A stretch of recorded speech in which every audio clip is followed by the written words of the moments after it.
Hi, this is Suzanne Seeley with Suzanne Snips. Thank you very much for being with me today. All right, well, I've told you that Filamina has gotten permission. She's now studying in a studio in Paris along with these exciting young artists who will become the impressionists. Degas and Renoir, Monet, she and Monet have become very close, lifelong friends, really. But now they are sitting around and they're talking and they're debating over paintings and painting styles. But one painting keeps coming up over and over and over again, and none of them really entirely agree with each other. It's Las Meninas by the great Diego de Velazquez, the painter's painter. And they all are enthralled with his virtuosity, his ability to paint textures and fleeting moments. He's a marvel. Well, Monet looks at Filamina and he says, "You're learning a lot here for sure, but you must go to Spain. You must go to see Velazquez's work." And Filamina thinks, well, that sounds great. Monet says, this is why. Because nobody paints dignity in a visage like Velazquez. Well, in Las Meninas, it is the most confusing, perplexing, complex, and brilliant painting ever painted. There are dwarfs in it, but they have such dignity. And there's a king and the queen, and the artist, Velazquez, his only self-portrait is there. Now, how odd is that a king and a queen would allow themselves to be in a painting with a lowly artist? Very, very odd.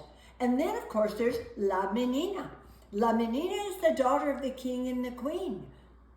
Why would she be there? And they're all looking from different perspectives. And nobody seems to know how such an odd painting can come to be and to turn out so magnificently. The threads, the silver threads, the textures, the hair, everything is as it would be as if you were looking right at it. And the individuals in the painting look like they're looking straight at you. It's remarkable. And in fact, Filamina, nobody has been able to reproduce what Velazquez did. They have tried. They have tried to mix the paints. They have tried to reproduce the brushstrokes. Nobody has been able to pull it off. So, for you to learn, just to learn, you must go to Spain, to Madrid. Well, Filamina gets permission from her mummy by saying, "Mummy, painting flowers is a noble thing. I love to paint them, and I am learning from the best. I have even learned from a wonderful rose painter, Fontaine-Latour. Oh, you should see what he does. You feel you could pluck the flowers straight out of the garden." Well, off Filamina goes to Spain. She's a little nervous because she is learning to speak French, but she doesn't speak Spanish. But she will use her eyes to full effect.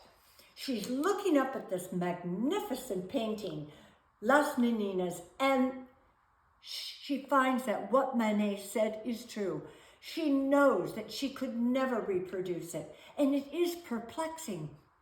How could a young boy, a young man really, because Velazquez was in his 20s when he came up from Sevilla to Madrid. He grew up in a big family, a minor nobility on his mother's side. His father was a lawyer, but there was so much nobility and money in Sevilla at this time. It was right on the river Guadalquivir, and the boats were bringing in riches from the New World, and the aristocracy lived there. And Velazquez, as a young boy, said, "That's what I want." And it would be the elusive star for his whole life. He would try to search after that star. He wanted to be a noble. You will see in the painting of Las Meninas, his only self-portrait, emblazoned on his chest, is the Order of the Knights of Santiago.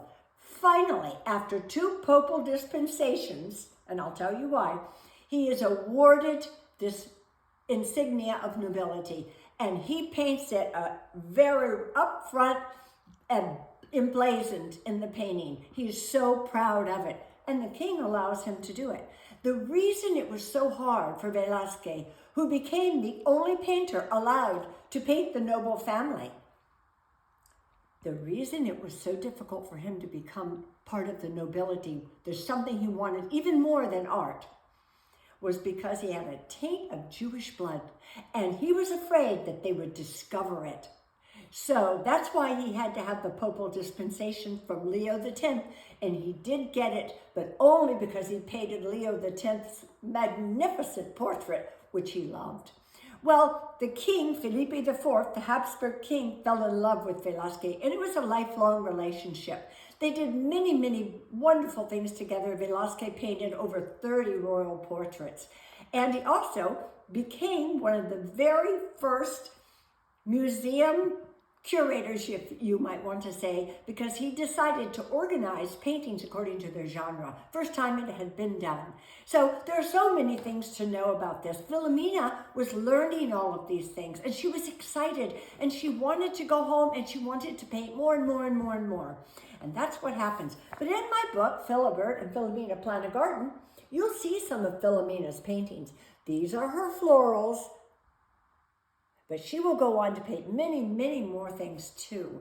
Anyway, it's a lot of fun to read. Please check it out for me. Please like and subscribe. Please check out my book on Amazon Books, and I'll see you next time. Thank you.